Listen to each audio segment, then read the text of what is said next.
hello to wherever you are. Hoping that you're in your resting state, because we are about to embark on a very strange journey, a very creepy one. But before we go much further down into the rabbit hole, do like, follow, and share this account, as this will ensure future adventures will be constant in creeping you to your sleep.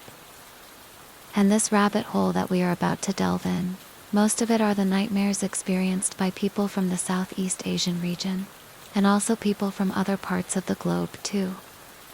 And be sure that you're already comfortable in your bed. Keep the phone aside, and adjust the volume according to your comfort.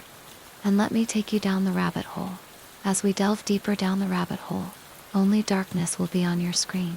And the more you push yourself down the rabbit hole, slowly and slowly, you'll be with me, dreaming the dream of the story of a guy, almost Kafkaesque in nature, and on that fateful, or should I say, on that haunted day.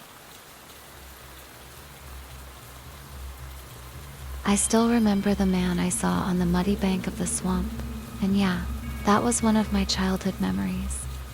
That haunted day, I was playing outside the house with my older brother, and as it was approaching dusk, the voice of my mom echoed clearly that day, calling us back home. But the nature of kids at 5 years of age, as I was that day, I was curious and was eager to explore more about the world, and so was my big brother.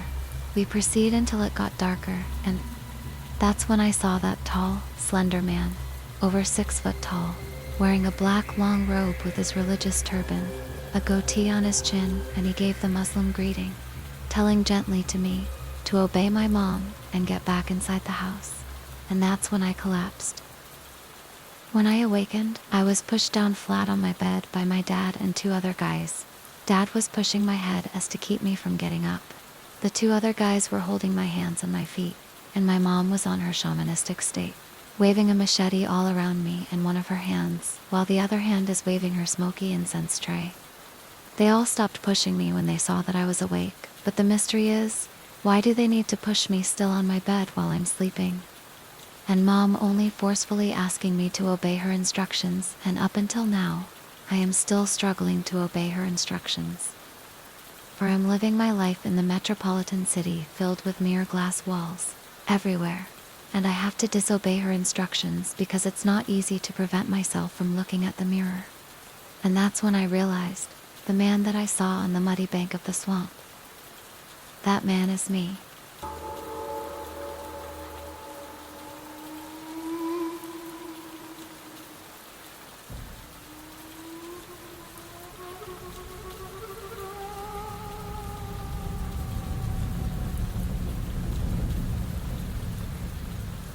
Okay, most people called me Ina, and I don't blame them for being lazy, for the name my parents gave me has way too many syllables.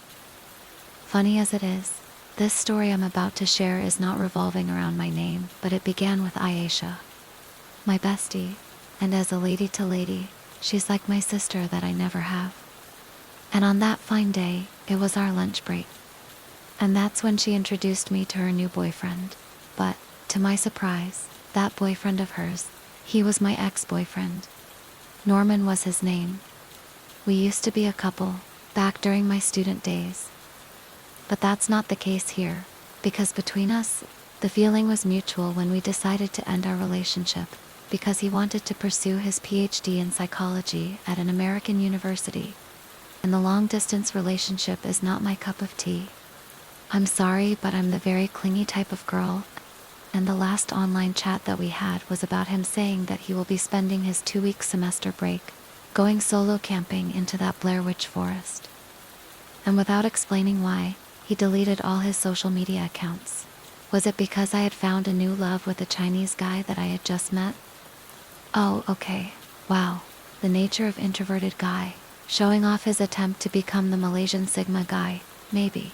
But what was the relevance between doing his thesis and having his semester break exploring that haunted forest? Made famous by the found footage movie, The Blair Witch Project. At least that's what he said. But why did he suddenly delete all his social media accounts? It's not like I'm cheating on him. Okay, whatever. He's a career guy now, and so is Aisha too. But that fine day, he gave me a little gift, a piece of wood with my name carved on it. He said that wood piece was from that haunted forest in America, but I don't know why, although it has my name carved on it. I still think that was his showing off his bravado maybe. Nevertheless, I gladly took it home with me. And after that, began the messy life I am living now. It all began when I was walking back to my office, alone without Aisha accompanying me, like always, because of Norman. I can't find my usual way back to my office now. Aisha and me, we worked at this same company, but that day, I managed to find another route to my office, but I can't find the building where my office was located. So, I tried going back to the restaurant where we were having lunch just now, but I can't find that restaurant, even though the place was just a couple feet away from me. When I looked around, even the city looked different. So, where the hell am I now? Am I being punished by Norman? While I was racking my brains to solve the strange situation I am in now, suddenly everyone had stopped what they're doing, and they're all looking at me angrily. Heck, even the traffic has stopped. One of them started to shout at me, cursing angrily at me, and I don't know what have I done to upset them, but everyone started to curse at me. And of course, I did what I had to do, which is to escape the weird crowd. I ran inside one of the buildings there, and while I'm climbing the staircase, alone, suddenly I heard a shouting voice from upstairs. So I turned back down the staircase, but I don't remember going this high, because as fast as I try to escape this building, the length of that staircase seems endless, and the shouting voice is also running down the staircase to get me. I don't remember much after that, but the moment I opened my eyes, my whole body was wet, and I saw a religious figure. An ustaz was chanting a ruqya, a set of Quranic verses compiled specifically to drive the evil of black magic out. My whole family was there too, and so was Aisha. I can see that she cried a lot, and strangely, she brought with her 2 teenage boys, and she said they were her kids with Norman. Her husband is not present. But my mom said, my age is 45 now. Although at first, it's hard for me to grasp the reality, but I managed to somehow. I know, 19 years of my life is gone now, and Dad, I missed my dad's funeral too. Aisha said, her husband tried everything to cure me, even warded me for almost 10 years in a mental institution, but I wasn't me that time. Today, as I recalled, Norman, who is also my psychiatrist, still won't admit that the wood he handed as a gift has anything to do with my sickness. But the ustaz has already burned it. Norman and the ustaz, both of them seems like rivals to each other. I'm grateful, blessed as I'm still alive now, but above all this, I got a chance to marry a religious guy. He is tall, over 6 foot tall. He loved his turban and black robe too. His cute little goatee on his chin added up the sweetness on his face. And he is that ustaz who was trying hard to cure me all this time. Malaysia, my God, this country is something. And Kuala Lumpur humbles this Western guy, Italy. It was raining cats and dogs that day when I saw this Bangladeshi guy running with his umbrella, trying to share his umbrella with me, an American with 2 passports, whose mother was a Portuguese lady married to an Aussie guy. Later when I was 5, she took me to the States right after my Aussie dad left us for an Indonesian woman.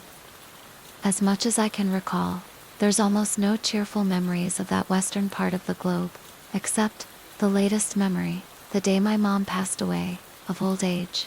I'm glad, because she is safe now, resting peacefully beneath the ground. Escaped from years and years, living with the monster I called Murphy, who took the hands of my mother in marriage. And from there on, the only memories of my mom are those of violence and brutality. Secretly taking all the beatings from that alcohol addict bastard, who was the principal of the school who took my mom to teach there, during his tenure there. Several times I have attempted to report what Murphy had done to my mother all those years. I want the monster to be out of our lives. But each time I threatened to lodge a report, my beloved mother would stop me. She would remind me that it was Murphy who had spent most of his money to support my studies all this while. If we were to merely rely on my mother's meager pay, we might not have made it this far. The cost of living, let alone getting a decent education, has always been far too high. Heck, I might not have been able to achieve my dreams and get the opportunity to migrate here, to Malaysia in the first place, if it weren't for Murphy. He got kicked out from the government service because of his alcohol addiction. But my mom stayed at the school and later was promoted to principal, simply because she was a stallion kind of human. Her heart was purely angelic. Nothing in this world could deter her from being the saint that the world had been longing for, except Murphy.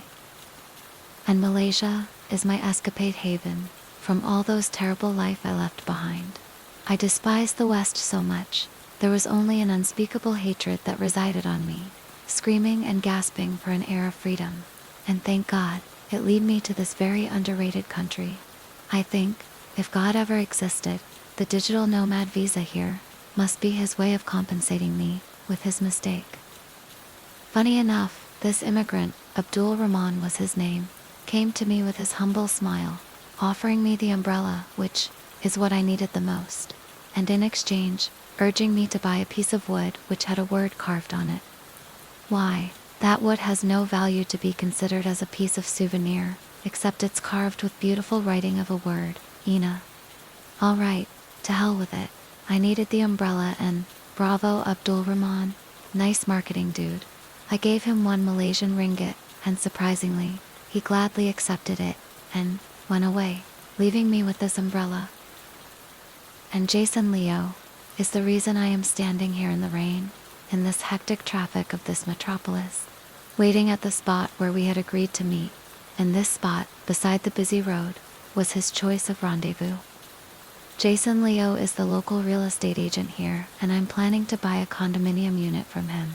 And up ahead was his car, coming nicely to pick me up and take me to the location of my dream house. The house is perfect for my future investment as an Airbnb property owner. I have already bought 4 properties located around KL. This will be my 5th. After we're done with the whatnot, I was finally handed the key to this house. Leo said the former tenant was a Malay widow with her only daughter. They, Jason, and the daughter once were madly in love. Cool history of the house, right? So, long story short, once the renovation and repairing of everything is completed, and once they're done with the new interior design finishing, that blissful day is my first day. I'm officially staying in this house. But they've forgotten to throw away 1 last garbage bag, filled with old rustic broken ornaments, and, boy oh boy, that wood, carved with the word, Ina, spelled I-N-A, which I had been forced to buy from Abdul Rahman, was also in it, as well. Alright. I can handle that later. But first, a glass of wine. Winding down with Tom Petty on the speaker, singing, "If I Were a King." Something had hit my sleepy head. Damn it, I forced myself to get up from the sofa, and why was that carved wooden thing laying on the floor beside my sofa? I quickly rushed to the main door. It was locked. The voice of an old woman giggling echoed nearby. Who's that? The master bedroom room, upstairs. Rushing upstairs now. Wait, what? There's nobody here. Then suddenly, a rumbling sound of cutlery from the kitchen downstairs. I leaped and jumped a few stairs, and there was... No, I'm pretty sure that renovation team left the kitchen clean and organized, but... all the kitchen cabinets are opened and there is... Oh wait. Who did this? Who the hell left my kitchen with a monument of cutlery stacked up, shaping like a mini mountain? Checked the wine and the bottle still full of wine. And so is my wine glass. It's still half full. Pinched my wrist. Heck, I even slapped my own face. No, I wasn't dreaming, nor I am drunk, yet. And suddenly, shit, the AC, I guess. It's so cold. Freezing cold. Hey, what's going on here? No way, man. Why the damn AC was off. Damn sure I switched it on earlier, but really? I went outside and checked. I almost melted like butter. It was a hot sunny day and my watch showed that it was 12 noon. And just like that, like a splash of water, all the cutleries, that sweet, bloody cutleries, messing up almost the entire floor with cutleries and shit.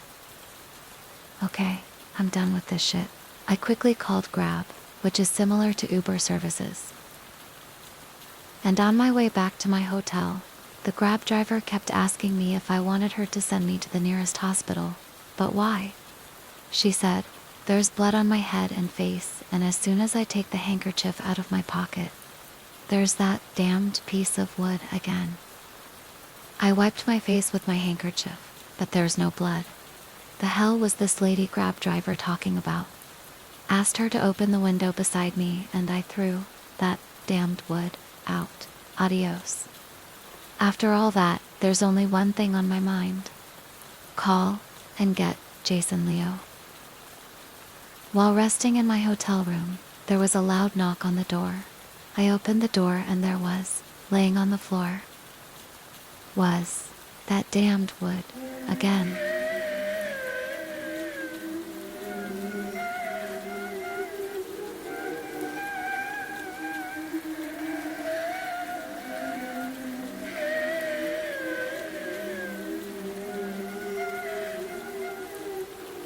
Okay, my name is Abdul Rahman. I am from Bangladesh. I am Hafiz Quran.